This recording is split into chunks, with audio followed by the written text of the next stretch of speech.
бүгдтэй хүргэе. Юуны өмнө гэр бүлийн тавчхан танилцуулъя. Би аав ээж ах дүү ам бол тавлаа амьдардаг. Аав ээж маань бидэнд их үргэлж тусалж дэмжиж байдаг. Аав ээжтэй баярлдаг шүү.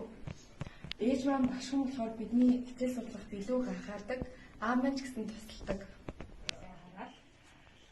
Нэгдүгээр кондишнд ямар юугаар үүсдэг? Одоо хэлбэрээр үүсдэг тийм present simple цаг явуулдаг юм бол хоёр нь present. Манайх Японд сурч байгаа. Дүүбт хоёрын цагийг үр бүтээлтэй өнгөрөөж аав ээжтэй тусалж байгаарэ гэж захидаг. Манай гэр бүлийн үед бол бид нар чөлөө цагийг хамтдаа өнгөрөөдөг. Аав ээж маань сүүлийн үед бүгд гэртээ байгаа болохоор дасгал хөдөлгөөн хийж бас шинээр сурч байгаа. Манай дуу шатар тоглох дуртай болохоор аав дүү хоёр маань шатар их тоглодог. Чөлөө цагаараа гэр бүлээрээ шагаа тоглодог.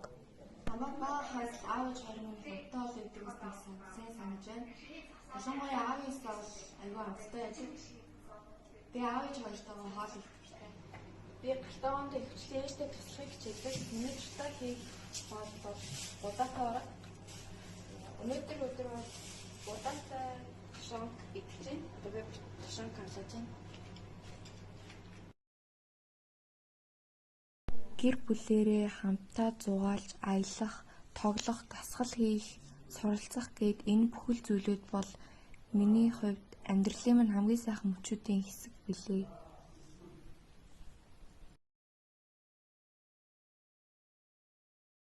Миний гэр бүлийн үнцэн гэдэг бол гэр бүлээрээ хамтдаа байж гэр бүлийн халуун талаа орчин бүрдүүлсэн тэр бүх мөчүүдийг хэлнэ.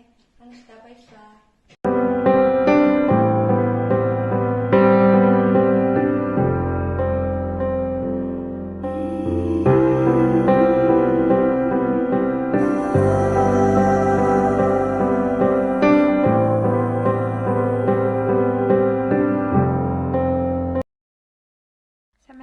Гэр бүл гэж юу вэ? Гэр бүлийн үнц нь гэж юу вэ гэсэн асуултанд хариулахаар би энэхүү бичлэгийг хийж байна. Гэр бүл гэдэг нь миний бодлоор өөр орчин төсөж төрсөн өөр хүмүүжлтэй, өөр үзэл бодолтой эрэгтэй эмэгтэй хоёр хүн хайр сэтгэлийн холбогдлоор холбогдсон гэрлэж хамтран амьдрах төрүүлсэн үр хүүхдийнхээ өмнө томчууд хариуцлага хүлээх садан төрлийн холбогдлоор холбогдсон бүлэг хүмүүсийг гэр бүл гэж хэлдэг гэж би боддог.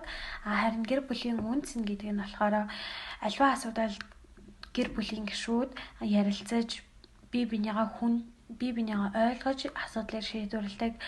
Мөн зовлон жаргалт нь бие бинийгаа орхиж гээдэггүй балчир нь ахамдаа хөндлөж ахамд нь бусаддаа заан зөвлөж үлгэрлэж бие бинийгаа хөндлөж эрүүл харилцаатай зөв байх нь гэр бүлийн үнц нь гэж би боддог.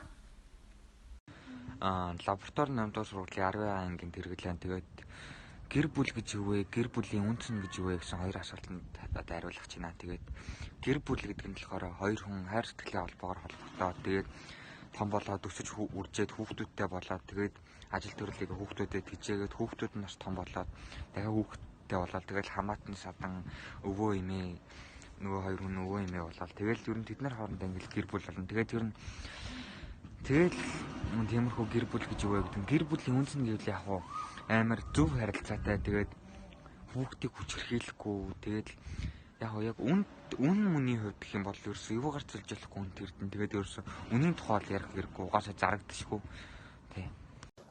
Сайн мэцгаанаа 10 ангийн сурагч хонгор зул байна. Гэр бүл болон гэр бүлийн үнц нь гэж юу вэ сэдвээр өөрийнхөө бодлыг хуваалцах гэж байна.